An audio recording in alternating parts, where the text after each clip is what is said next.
यदि आप हमारे चैनल के सभी गाने को पसंद करते हैं तो डीडी प्रोडक्शन हाउस के यूट्यूब चैनल को लाल बटन दबा के सब्सक्राइब करें और घंटी के निशान को जरूर दबाएं।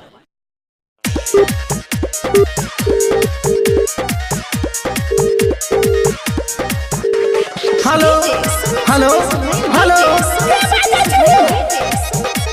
की बोलो रे? अरे यार की कहियो यार रे लभर के फोन के लिए ओकर मैं उठा लेल के अब की हेतै रे?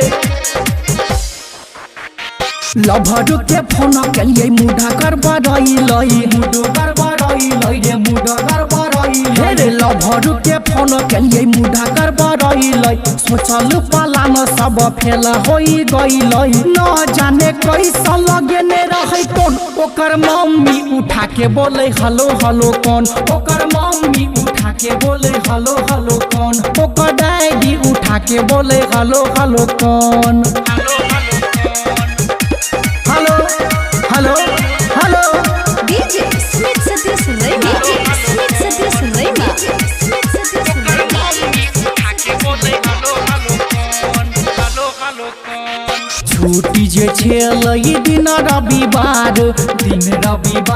हाँ दिन रविवार हाँ छुट्टी जे छेल ई दिन रविवार सोचली की बात करू हम एक बार रिचार्ज खत्म छलै लेने छलिए लोन ओकर मम्मी उठा के बोले हेलो हेलो कौन ओकर मम्मी उठा के बोले हेलो हेलो कौन ओकर डैडी उठा के बोले हेलो हेलो कौन